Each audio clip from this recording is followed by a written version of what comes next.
Last week in the morning, I was doing my daily stretching routine. Pretty much every day, I do a 20-minute stretching and workout routine. And sometimes I like it, and sometimes it's not that easy. It requires a little bit more willpower. But then we all know, motivation is king. So while I'm in the middle of that routine, I'm thinking about, how am I going to get myself through that? And then it hit me. I'm going to reward myself. When I'm done, I'm going to reward myself with my favorite granola. You got to know, that granola comes from a tiny little Swiss company. It's handmade. I have the feeling like they roast every nut by itself. And it's actually 3 girls that own the company. So it's made with love. It's crunchy. It's sweet, but no additional sweeteners, with a pinch of salt. It's basically, to sum it up, it's the mother of all granolas. So the very moment I'm done with that 20-minute workout, I walk in the kitchen, I open that kitchen cabinet, I take that brown bag out of my kitchen cabinet, and the very moment I lift it, I already knew it. There's a problem. So I take that bag, and I take it over close to the sink, I open it up, and there's barely 2 teaspoons of granola left. But it gets worse. I'm next to the sink. And in the sink, I see a bowl. And that bowl clearly shows me that someone, and that someone can only be my girlfriend because that's the only one that's around, was actually eating my granola. She was eating my granola while I was working out. That was the very moment. I really love her, but those of you that are in a relationship, there's these moments where,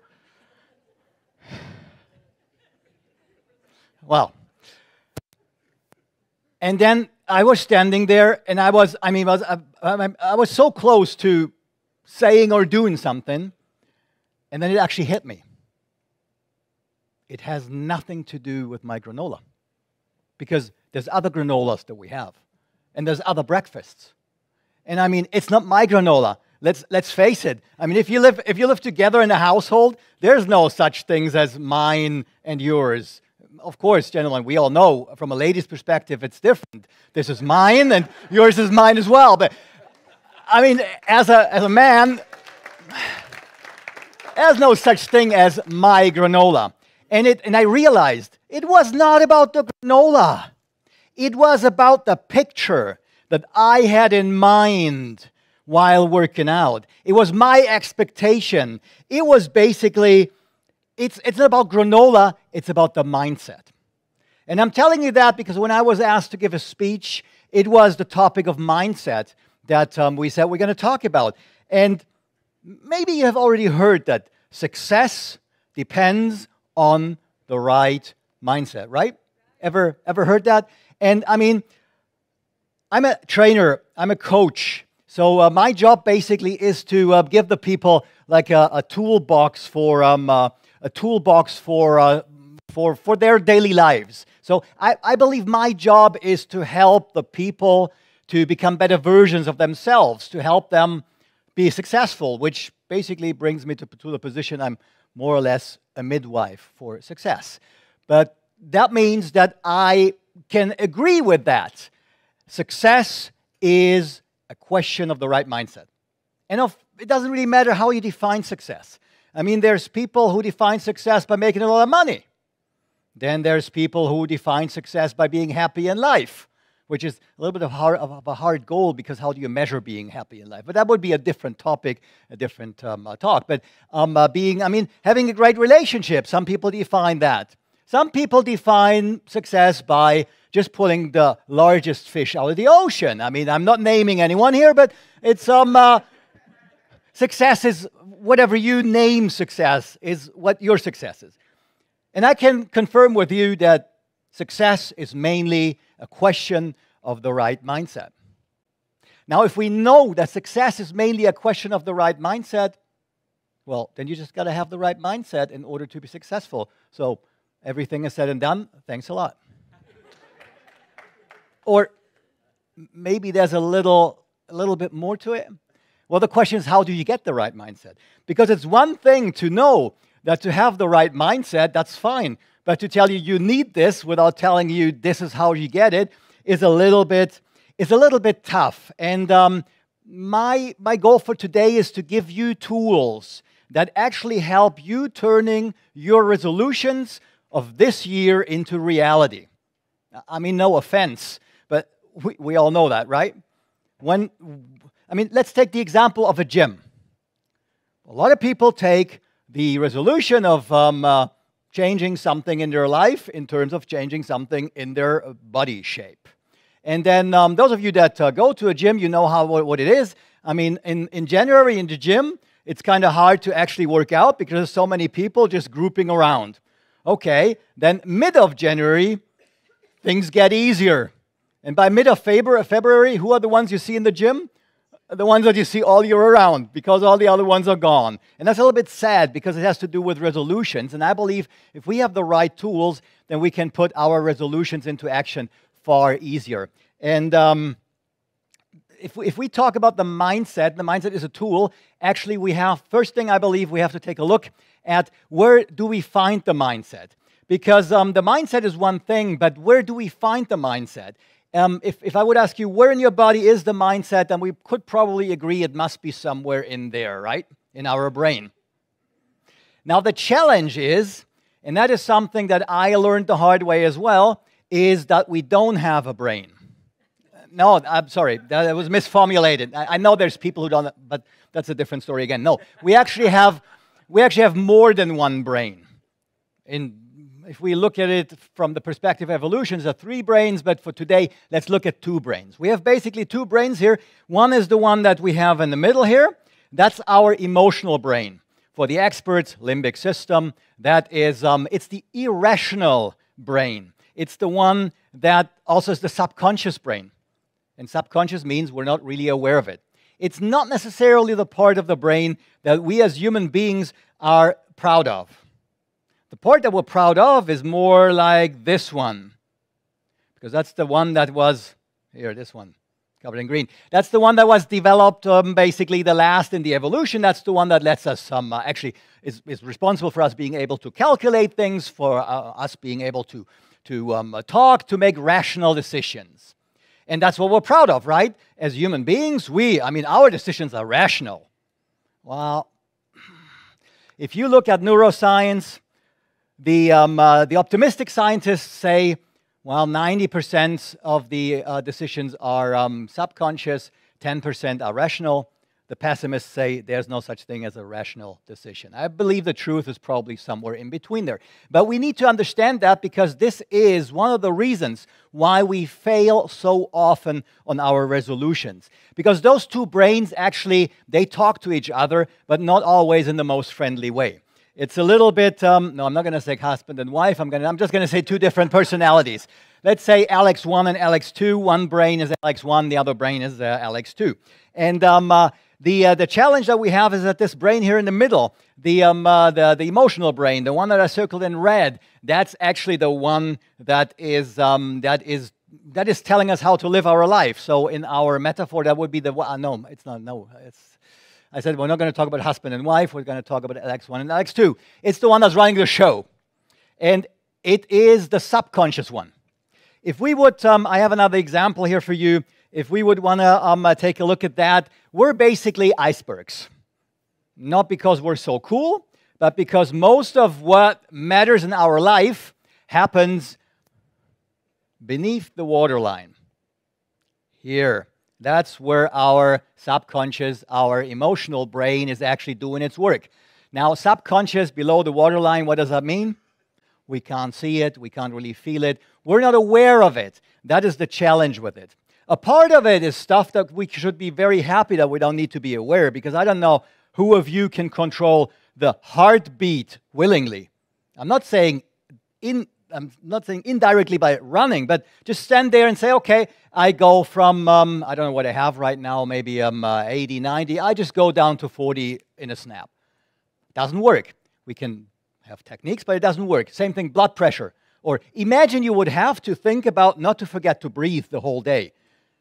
Well, we wouldn't have moved from the status of an amoeba because that would have taken all of our energy the whole day. So we would still be living somewhere in the water. So luckily this brain is there. It's good. It's the autopilot. It's the autopilot of our life. Now you might say, oh my God, autopilot? Well, no worries. It's your autopilot. So it's still yours. It's not some alien from space sitting in there. I know there's people who believe that, but neuroscience says it's ours.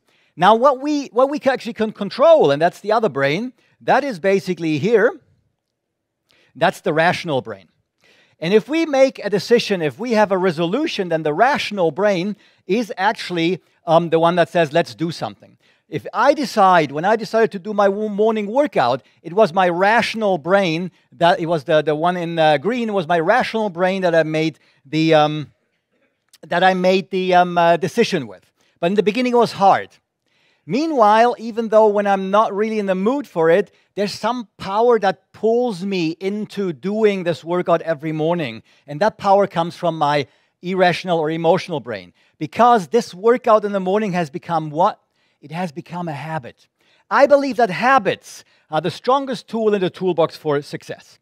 Now, the challenge with that is developing a habit is not always that easy because our brain basically is a lazy organ. Why? Well, because survival means saving energy, and our brain wants us to survive. So if we don't have any granola to eat, we have to save the energy, and that means we basically have to do the things in the easiest way. And the easiest way is habits, because habits mean that basically in our brain, where the different brain cells are connected with each other, and there's billions of them, the more often we have the same thought or we do the same action, the more often the electric current in the brain runs the same way. And that means that this is something that we get used to. I can give you an example on that. But before we do that, let me ask you one question. You might have heard, how long does it take to develop a habit? Maybe you have heard you've heard about that number. Sorry about that. I don't know where that comes from, but I was looking up. There is a study that actually shows, and it says anywhere between 1 and 180 days. The average was 66 days. Why am I telling you that? Because I have had it too often that people were frustrated. They said, I did the same thing for 21 days, but it didn't turn into a habit. Well, that depends on your personality. It depends on what it is. So don't be too harsh on yourself. Now, developing a habit means we have to do the following. Imagine that you have green grass. In front of your house, there's a pasture of green grass. Now, what happens if you walk over that grass? You bend the grass down, but what happens after that? It probably comes up. If you start walking over this green grass every day, what is going to happen? There's going to be some small traces that you see.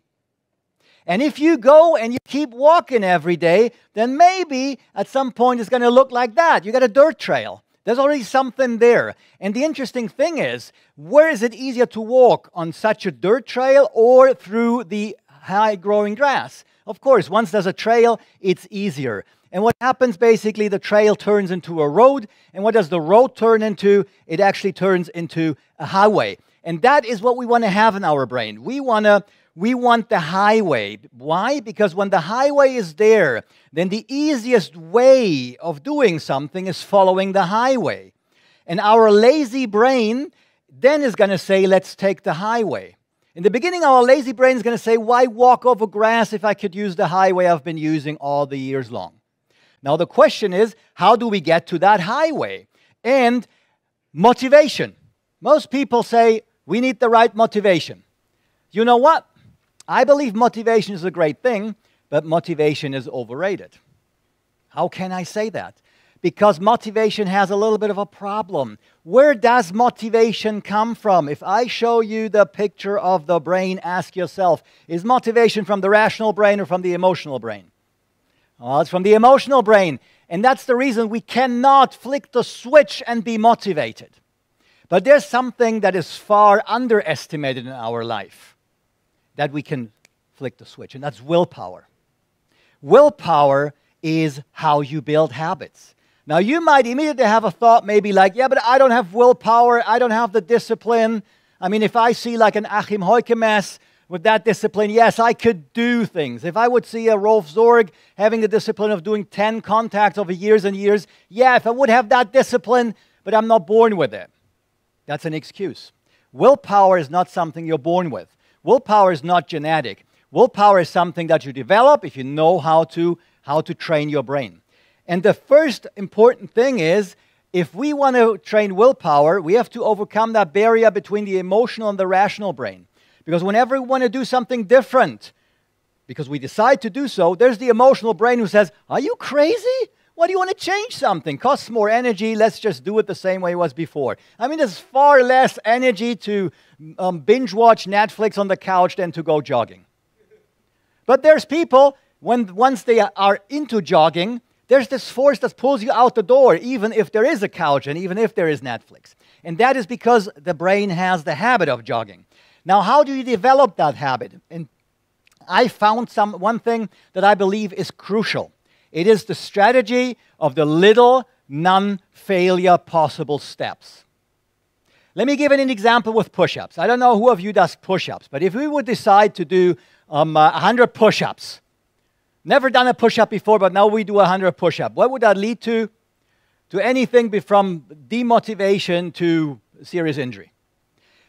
And probably we would never get there because our emotional brain would be giving us all the reasons not to even start. But if I start doing push-ups and you say, you know what, emotional brain, why don't we just do one push-up? One push-up. Everyone can do one push-up. Okay, we go there and we do one push-up and then, oh, that wasn't that hard. Let's do a second one, and let's do a third one. And that way, the emotional brain then sees, oh, it's not that hard. And then the next morning, again, you say only one push-up. And you're going to realize automatically, you're going to get to the point where it's fun to think about one, where it's fun to think about two, where it's even fun to think about three. The problem is not that we should have little goals. The problem is we have big goals, and we want to reach them in big steps. We heard it more than once today. It's all about 26.2 miles. What's 26.2 miles? Any runners here? It's a marathon distance. Of course, that might be your goal, but how do you start? Opening the door, doing the first step. So the important thing is you have to take little goals. Now, what's the push-up in our business? What's the most important? I would even say the only money-making activity in this business? Making contacts. Everything else is a result. Every sale, every new team partner, every team meeting, everything you have in this business is a result from making contacts. No contacts, nothing is happening. So we have to train our brain to do the contacts. How do we train it? With the strategy of little, no failure steps. I'm not sure whether Rolf has started with 10 contacts. Maybe he has started with 1 contact or 2 in the beginning. It's long ago, he might probably not remember. But as he said, it doesn't have to be 10. But it will be eventually 10. Why? Because you'll start having fun with it. If you have the habit of doing a few contacts, even if it's 1, it's more than before. And then you go to 2, and then you go to 3, and then you're going to find out, well, this is actually fun. So that is little steps that you do on a daily basis. Now, why a daily basis? Why not just once a week? Remember the grass? You step on the grass, what does it do? It comes up again. Same thing with habits. If you don't do it on a daily basis, the old habits, the old way of thinking in your brain is too strong. You will never get through to it. So you have to do it on a daily basis. And then again, there's one more thing that I believe is important. You have to do it in the morning. Why do I say in the morning? Because our brain has one thing that's called ego depletion. That's the scientific term for it. What's ego depletion? It's just a description for the fact that willpower is something that diminishes throughout the day. That's the reason why I have a tendency, if I eat bad, it's not in the morning, it's in the evening, because my willpower is gone. That's very natural, that's very normal. Willpower diminishes. The more you use it, the less you have at the end of the day. So stress is there. I mean, I can tell you probably, when I was looking at that empty granola bag, probably my willpower was gone for the whole day. And that's the way it works with stress, if you use it. So you have to do it in the morning when you get the maximum of willpower, because then the odds are the best that you're actually going to do it. So back to what we started with, it's all about the mindset. And I know every single one of you, yes, you as well, yeah, you there put the chips away, you there on the couch, you can do that as well. How can I know that all of you can do that? Because I know that you all have what is needed for it. Because the only thing that you need for it is what? It's a brain. And I just assume all of you have a brain. So you actually have two brains. And if you use the technique of simple steps, be gentle with yourself. Just do the little steps. Big goals are fine, but do the little steps on the way there. Then you are on the way of becoming a better version of yourself.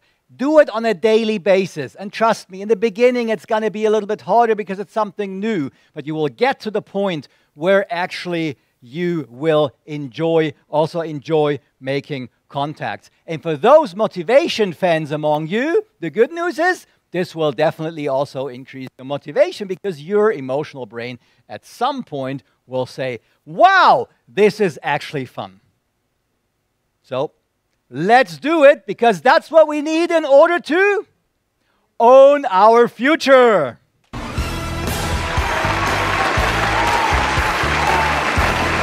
Thank you.